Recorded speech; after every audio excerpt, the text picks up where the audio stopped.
3, 2, 1. Who are you? It doesn't matter who we are. What matters is our plan. No one cared who I was till I put on the mask. Welcome to 50/50 Media with your host, Lord Koss, joined by Senek, Stanin, and Normie. Hello and welcome to episode 2 of The Bait, the Bad, and the Woke here on 50/50 Media. Today we will be diving into the latest Marvel product, Thor: Love and Thunder, while we might sprinkle in some thoughts on Phase 4 in general. Why don't you go ahead and start us off, Stanin? Alright, so as Phase 4 started, it released a bunch of low-quality stuff that we were all really confused, like what they were trying to do. And then comes along Miss Marvel, which we initially skipped, but ended up watching for the sake of this video. And to our surprise, it was the best Phase 4 project so far. And at first, I know, it was really baffling. But after we discussed it, I think we figured out exactly why. Yes, I believe we did. But before you go any further, I just want to add that there are some issues with Miss Marvel, and it's not perfect by any means. Yeah, and what we found was that it wasn't really intended for the audience that we thought it was. May I? Yeah. Alright, so I think the point that they're trying to get to here is that Miss Marvel is the best Phase 4 product because of its setting and its characters. You see, Phase 4 is targeted at young adults, teens, tweens, and the likes, which works out fine for a character like Miss Marvel. But when you apply this formula to Thor, or like Multiverse of Madness, or anything else, it just seems out of place and jarring, because they try to take serious story beats, like Jane Foster having cancer, and Wanda going on a murder spree, to then only just play it for laughs. Yeah, it's just ridiculous. It is pretty sad, just the state of our modern entertainment. I completely agree. And to your point of them trying to make this stuff appeal to kids, what they seem to not understand is that doesn't mean everything has to be a joke.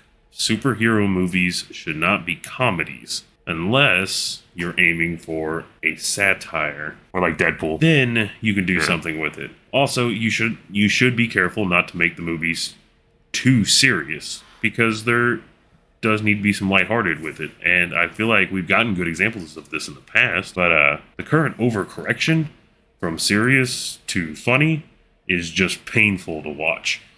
And that's a shame, considering how good some of the previous films were. Anyway, let's go ahead and dive into Thor: Love and Thunder. Normie, why don't you give us an overview of the beginning? Sure. So this movie starts off with Gore, and his daughter dies, and then he comes upon his god, and he kills him with the evil sword. And then Korg tells us the story about how Thor gotten back in shape and what he's been up to. He's with the Guardians of the Galaxy, but they go their separate ways because Gore's killing the gods and whatnot. And he's killing them off screen. And Thor goes back to Asgard. Jane's there. She has the hammer and his powers. Thor kidnaps a bunch of kids, and Thor and Jane have to figure out how to save them. Oh yeah, and Jane has cancer. Alright. Thank you, Normie. Yeah, no problem. So, funny thing, real quick. When Normie says it like that, it really doesn't sound as bad as how they ended up executing it in the movie. Well, the reason for that is because on paper, it actually does have potential. But unfortunately, the Marvel joke machine was on full burst mode, and they just fired off a joke every other line, and just completely filled scenes chock full of humor. Comedy is an art, and like Koss said, these movies shouldn't be considered comedies. But hell, even in comedies that I've seen, they seem to have a better grasp on serious and funny. This is more like they're trying to emulate a Mel Brooks movie and failing miserably. I completely agree. The story had some real potential, but they just make Thor a giant joke. They even try to make cancer a joke, and the story just doesn't make any sense. I mean, how does the hammer come back together? There's some throwaway line a little bit later on where Thor tells Mjolnir to always protect Jane, But if Thor couldn't make the hammer reform, how does Jane do it with Thor's power? The hammer doesn't actually contain any of the power of Thor, and this has been clearly stated in the other movies. In the first one, when Odin strips Thor of his power and he places the power in the hammer, then Thor proves himself worthy and he takes the power back, so therefore it's not in the hammer anymore. And then in Ragnarok, the hammer gets destroyed, and Odin tells him that the hammer doesn't matter because he's not the god of hammers, he's the god of thunder. His power doesn't come from the hammer. Therefore, You're absolutely right. It doesn't make any sense whatsoever. The hammer doesn't have his power. Like, that. The hammer has power of itself, I guess, but because it's like a magical item, but it's destroyed. He couldn't reform it. It doesn't make any sense that it just comes back like this. But it doesn't have Thor's power. And it shouldn't be able to reform on its own and give Jane Thor's powers. You're very right. And that actually does bring up an even bigger issue a little bit later. But for now, I'd also like to point out how bad the CGI is in this. I mean, Marvel hasn't been doing the greatest job here lately anyway. But they film in something, I think they call it the volume. It's essentially a giant circular room that they can put some props up on the floor, and then the entire room is a circular green screen in a sense. But it looks so bad. You can clearly see where the characters are and where the background begins. Like, you can see that separation. It's really strange. Will say, though, that I loved Christian Bale in this movie. He is a phenomenal actor, and he did a pretty good job considering what he was given. He was given like 8 different roles because he played multiple characters. Yeah, I mean, you're not wrong. And of course, I got to bring up the goats. I got the goats. Along with a lot of the humor, they just, it's funny the first time, they got old real quick. Well, you all know I love the goat meme, but this movie really ruined it for me. That could be said for all the jokes. They get old fast. And the next part we get into, it's an even bigger joke. Omnipotent City. We're introduced to some of the pantheon of gods, mainly Zeus, who's the biggest joke in this place. And Thor ends up killing him, which, by the way, makes Thor and Gore even 1-to-1 for how many gods killed on screen. They steal his lightning bolt, and they head off to the Shadow Realm. We get a pretty decent scene between Thor and Jane, but it gets muddied because they keep cutting to Valkyrie and Korg, and they have to make it funny. They end up getting to the Shadow Realm. They confront Gore. He whoops up on them. And this is probably one of my favorite scenes. I really like the black and white aesthetic, and Bale just chews up the screen. Really solid performance. But may I interrupt? I really want to tear into this part. Yeah, go ahead. All right, get ready to talk about eternity. You might be asking yourself, what is that? Well, it's a place in the universe that if a being reaches, they will be granted one wish. Well, that's pretty impressive. You know, it would have been pretty cool if Thor had known about this back when Thanos snapped away half the life in the entire universe. Oh, wait. He did know about eternity, even back then. Well, there must have been some kind of high cost associated with it. No? It's just limited to one use? Yep. And that one use isn't good enough to use to save the entire universe? Nah. Let's just bank it, you know. It makes sense considering they, didn't know about eternity probably. Not in a meta sense. They hadn't wrote it there yet. But you're telling me that Thor was all depressed, went fat, played video games and all that, when he could have just went there and fixed that. But he didn't. And he knows about this. Could have fixed it, but didn't. Okay. Yeah. I don't buy that at all. Not in the slightest. Yeah, me neither. They also waste a lot of time when they come back to Earth. I mean, Gore has way too much time to bifrost himself to eternity. But I guess he took the scenic route because Thor just kind of chills, hangs out, finds out what's going on with Jane. Just doesn't seem urgent or in a hurry at all. And then after that, he's off to solo Gore. Or will he?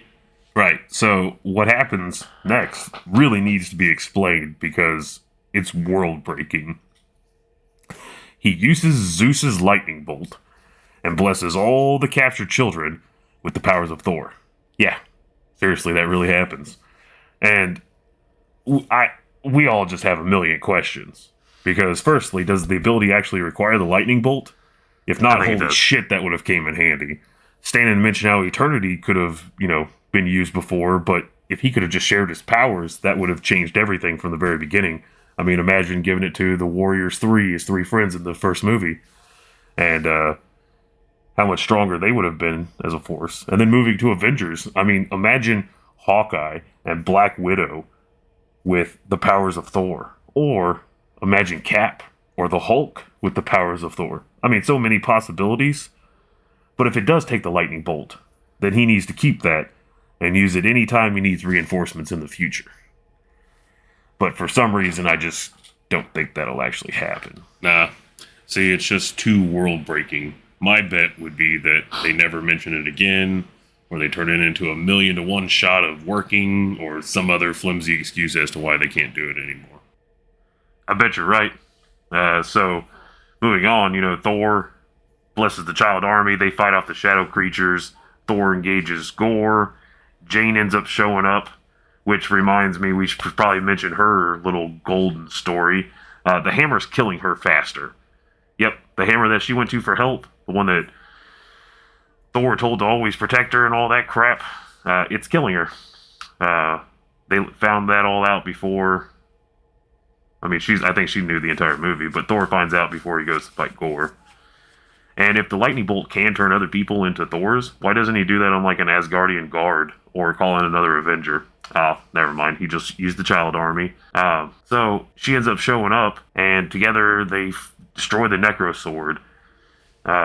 Jane collapses, goes on the brink of death. Gore gets to go into eternity and make his wish. But Thor tells him, don't wish to kill all the gods. Why don't you wish to bring your daughter back? And Gore's like, that's an interesting idea. But I'm dying, and she'd be all alone, so that sucks. And then Jane just volunteers Thor to be this kid's new dad. And Gore uses his wish at eternity to revive his daughter. And then he just croaks. I mean, it's just so terrible, man. Yeah, it's a really strange scene. I mean, I guess it works for some people. And also, it's inferred that she has Eternity's powers or something. Because when you see her image when she's first coming back, she has that same astral form that we see Eternity in. Yeah. And then at the end, the part with her and Thor a little bit later, she like shoots lasers out of her eyes or something. But that's pretty much where this ends. So I'll just add to that beginning comment about Miss Marvel and just say that it was a show that worked within its own premise, where Thor is an attempt to cram a square peg into a triangular hole, and it just doesn't fit. And it ruins what could have been a somewhat acceptable story, at least once you get rid of the world-breaking power to make an unlimited number of Thors. But anyway, Cynic, what are some of your final thoughts? Well, in my opinion, this movie just isn't salvageable. Not without a complete overhaul of production, a complete reshoot, because the comedy is just too ingrained into the dialogue. It literally consumes every single scene. They need a complete redo, and they need to fire Taika Waititi and replace him with a competent director to actually helm the project. Maybe even, I don't know, get somebody that gives a shit about comics and isn't just worried about the next orgy they're going to participate in with their cast members. I hate what they've done to Thor's character, and the fact that they can't do anything new with him because he's always trying to figure himself out. I bet the next Thor movie he's going to be trying to figure out how to be a father, and he's probably going to be doing a terrible job. I used to think Dark World was a bad movie, but between this and Ragnarok, I'd watch Dark World any day.